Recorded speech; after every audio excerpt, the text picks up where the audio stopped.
Eco club जो आया है हमारे इको सिस्टम वर्ड से। सिस्टम है जहां हम लिविंग और नॉन लिविंग एक जगह मिलकर रह रहे हैं, और जिस जगह रह रहे हैं पर्यावरण तो पूरा हो गया। जैसे इस समय हम स्कूल में रह रहे हैं, तो स्कूल के पेड़ पौधे और हम, यहाँ के जीव जंतु, यहाँ की मिट्टी, यहाँ की वायु, यहाँ का पानी, हम सब मिलकर एक इकोसिस्टम तैयार कर रहे हैं। ठीक है, जैसे तालाब में इकोसिस्टम है, प्लेन में इकोसिस्टम है, आपने एक एक्वेरियम ले लिया उसमें एक इकोसिस्टम है। तो इकोसिस्टम से क्या होता है बच्चों कि हमें अपने इकोसिस्टम, हम एक दूसरे के पूरक हैं, लिविंग और नॉन लिविंग एक दूसरे के पूरक हैं। तो अगर हम अपना ही ध्यान रखेंगे कि हम तो लिविंग है, मिट्टी तो बोल नहीं रही कुछ भी, ना वायु कुछ बोल रही, ना पानी कुछ बोल रहा है, इन्हें कुछ भी करते रहो, तो किसको नुकसान होगा? एक दिन हमें ही नुकसान हो जाएगा। तो इसके लिए हमें क्या करना है? अपने पर्यावरण को बचाना है। तो उस पर्यावरण को बचाने के लिए इको क्लब की स्थापना करी गई है, क्योंकि जो बच्चे होते हैं, विद्यार्थी होते हैं, अगर वो विद्यालय से कुछ सीख कर जाते हैं तो वो उसे अपने घर में, अपने आस पड़ोस में जरूर अप्लाई करते हैं। तो इको क्लब में आज की जो हमारी एक्टिविटी है वो है कूड़ा और उसका वर्गीकरण। कूड़ा क्या है? कूड़ा किसे कहते हैं बेटा? पदार्थों को जो कूड़ा होता है बेटा वो वेस्ट कहलाता है, और वो वेस्ट किसी के लिए उसकी रोजी रोटी भी हो सकता है। तुमने देखा होगा, आते हैं बच्चे छोटे छोटे से बीनने वाले, और वो सारी बॉटल कचरा बीन कर ले जाते हैं। तो कूड़ा माने जो हमारे यूज का ना हो। तो हमने यहाँ पर 2 बकेट रखी हुई हैं। रंग बताएंगे इनके? नीला और नीले पर क्या लिखा हुआ है?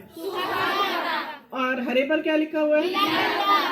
सूखा कूड़ा आपको आसपास कहीं दिखाई दे रहा हो तो मुझे बता दो, क्या है ये? नहीं, एक, हाँ बच्चों ने बताया रैपर, प्लास्टिक, पत्ते। लेकिन प्लास्टिक और पत्ते तो 2 अलग अलग कैटेगरी में आएंगे। तुम्हारी नजर में सूखा मीन्स जो देखने में ड्राई हो, जो तुम्हारे हाथ को गीला ना करे, और गीला माने जैसे आपका घर का बचा हुआ खाना हो गया, वो आपकी नजर में गीला है। सही? लेकिन ये गलत है। इसीलिए मैंने गीला और सूखा के ऊपर कुछ और भी लिखा हुआ है। बताओ क्या लिखा है? सूखे पे मैंने प्लास्टिक लिखा है।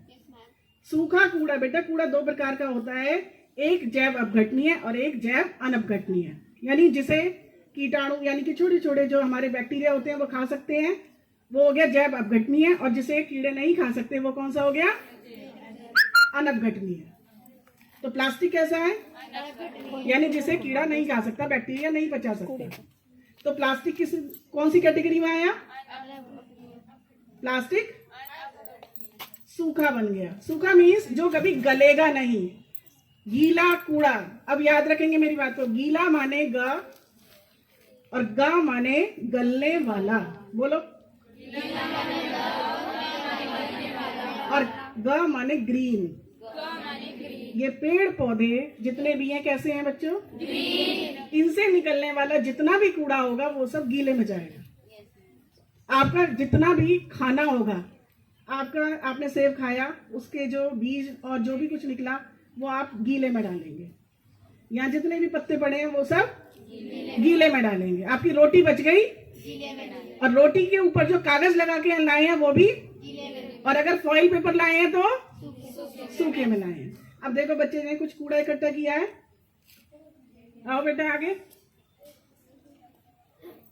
इस बच्चे के हाथ में क्या है बेटा? ये प्लास्टिक है। तो ये किधर डालना है आपको? सूखे में डालेंगे।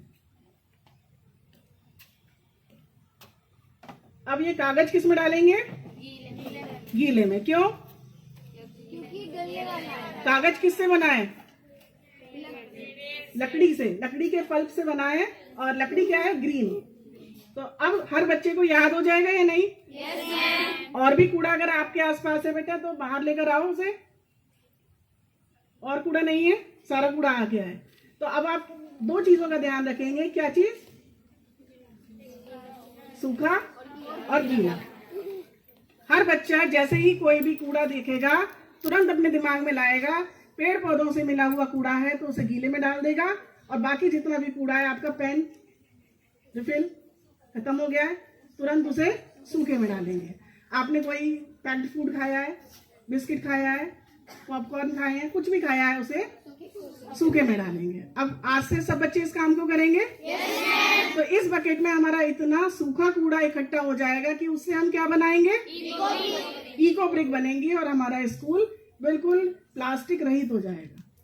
सब बच्चे ये काम करेंगे। Okay, thank you.